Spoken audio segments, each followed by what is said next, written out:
Welcome to my channel. இன்னைக்கு நம்ம அவலை வச்சு ஒரு இன்ஸ்டண்ட்டாக ஒரு ரெசிபி பண்ணலான்னு இருக்கேன். ஈவினிங் டைமில் அந்த காஃபி சாப்பிட்டதுக்கப்புறம் ஏதாவது சூடாக சாப்பிடணும் போல இருக்கும். அந்த டைம்லலாம் முன்னாடியே ப்ரிப்பேர்டாக எல்லாத்தையும் ஊற வச்சு அரைச்சு அதெல்லாம் செய்யறது, வடை தட்டுறதெல்லாம் கொஞ்சம் கஷ்டம். டக்குன்னு பண்ணுற மாதிரி பார்த்தா அவல் இருந்தது. இந்த அவலை வச்சு ஒரு வடை பண்ணலான்னு இருக்கேன். இதுக்கு தேவையானது பார்ப்போம். நான் 1.5 கப்பு எடுத்துக்கிறேன் அவல். 1.5 கப்பு அவல் எடுத்துட்டு இருக்கேன். இதை நல்லா ஒரு தடவை வாஷ் பண்ணிடலாம்.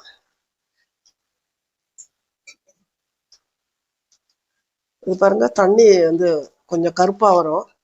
அதனால ஒரு தடவை 2 தடவை வாஷ் பண்ணிட்டு திருப்பி ஒரு 15 நிமிஷம் இதை ஊற வைக்கணும். இப்ப இதை எடுத்து இதுல போடுறேன்.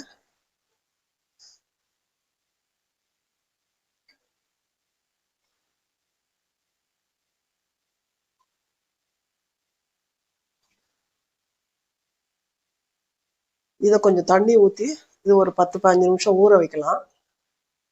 ஊற வச்சுட்டு இது ஊறுறதுக்குள்ள இதுக்கு தேவையான வெங்காயம், பச்சை மிளகாய் எல்லாம் எடுத்து வச்சிருக்கேன், பெருங்காயம் எல்லாம் எடுத்து வச்சிருக்கேன். இது கொஞ்சம் நல்லா பொடியா கட் பண்ணணும். இது கொஞ்சம் ஊறட்டும். இன்னொரு ஒரு கொஞ்சம் தண்ணி ஊத்துறேன். இதுல ஒரு 10-15 நிமிஷம் ஊறுனா நல்லா இருக்கும். ஊறுனதுக்கு அப்புறமா இதெல்லாம் அதுக்குள்ள நான் நறுக்கின்னு வந்துடுறேன். வடை தட்டுறதை பார்க்கலாம். நல்லா வடிய வச்சு இந்த அவலை நான் அவல் 15 நிமிஷம் ஆயிடுச்சு. நல்லா நான் பிசைஞ்சு வச்சிருக்கேன்.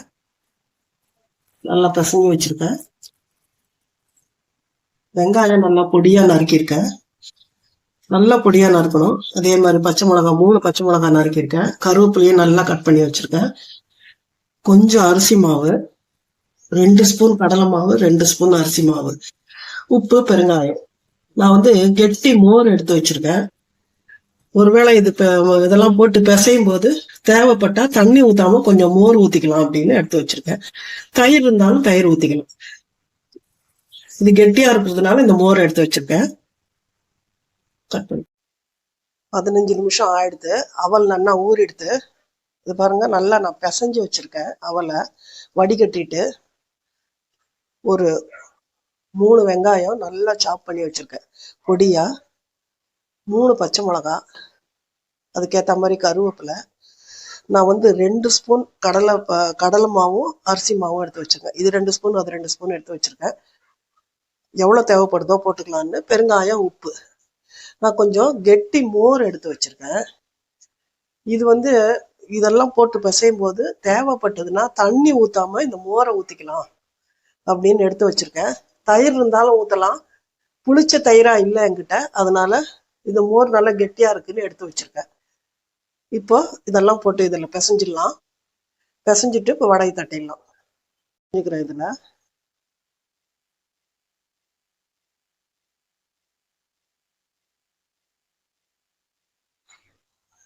வெங்காயம் போட்டுக்கலாம், பச்சை மிளகாய், கருவேப்பிலை,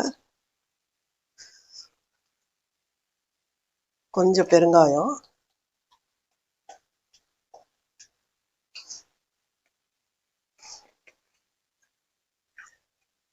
இதுக்கேத்த உப்பு,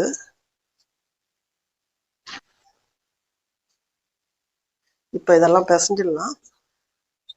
மோர் தேவைப்படாதுன்னு நினைக்கிறேன். இந்த மாவையும் போட்டு பிசையும் போது தேவைப்பட்டா இருக்கட்டும்னுட்டு அந்த கெட்டி மோர் தான், அது தயிர் மாதிரி தான் இருக்கு. இப்போ இதை பிசைஞ்சிட்டேன். இப்போ இதுல கொஞ்சம் இந்த 2 ஸ்பூன் எடுத்து வச்சேன், இதுல பாதி போட்டுக்கிறேன் அரிசி மாவு, பாதி கடலை மாவு போட்டுக்கிறேன்.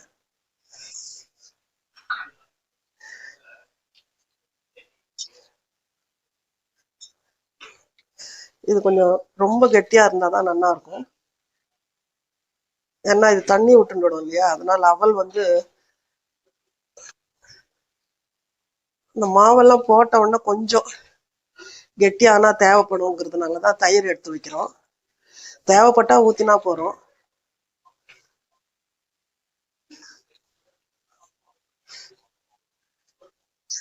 இப்போ நான் பிசைஞ்சிட்டேன்.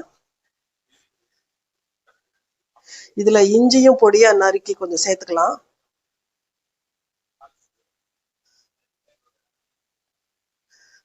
இப்போ இது பாருங்க, இந்த மாதிரி கெட்டியா இருக்கணும். இப்படி எடுத்தோம்னா நல்லா இப்படி பிடிக்கிற மாதிரி வரணும். அப்பதான் இது நல்லா வடை வந்து எண்ணெயை குடிக்காம இருக்கும். இப்போ நான் வந்து எண்ணெய் காய வச்சிருக்கேன். எண்ணெய் காஞ்சின்னு இருக்கு. இது வந்து நல்லாவும் புகையவும் காயக்கூடாது, அதே சமயம் ரொம்ப லோவாகவும் இருக்கக்கூடாது. கொஞ்சம் அது காஞ்சதுனா தான் எண்ணெய் குடிக்காம இருக்கும். இப்போ நம்ம ஒன்னொன்னா அதுல தட்டி பார்க்கலாம். ஓகே, பாருங்க எண்ணெய் நல்லா காஞ்சிருக்கு. இது போட்ட உடனே பாருங்க நல்லா மேல வருது எண்ணெயில. நான் மீடியம் சைஸ் தான் போடுறேன். இந்த சைஸுக்கு வந்து ஒரு 4 இல்லைன்னா 5 போடலாம். கொஞ்சம் நல்லா எண்ணெய் காஞ்சிருக்கணும், ரொம்ப புகைய காய வேண்டாம்.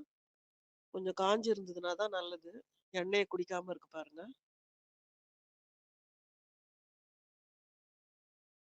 இந்த காய்ச்சல் இருக்கட்டும். நான் ஒரு 5 போடுறேன் இதுல. இது கொஞ்சம் நல்லா செவக்க எடுக்கணும், கொஞ்சம் பொறுமையா தான் எடுக்கணும். இப்போ 5 போட்டிருக்கேன். செவந்து எடுத்து பாருங்க. இது நல்லா செவந்து வந்திருக்கு பாருங்க. இது கொஞ்சம் நல்லா செவக்க விட்டு எடுக்கணும். இது பாருங்க,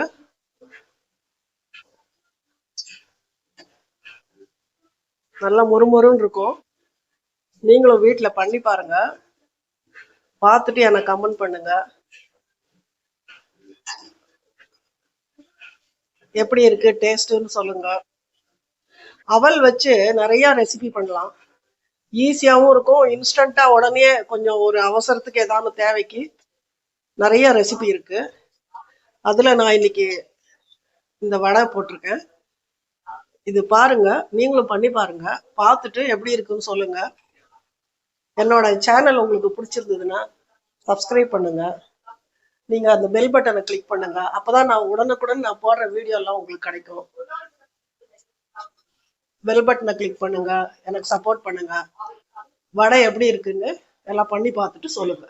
தேங்க்யூ. அடுத்த வீடியோல பார்க்கலாம்.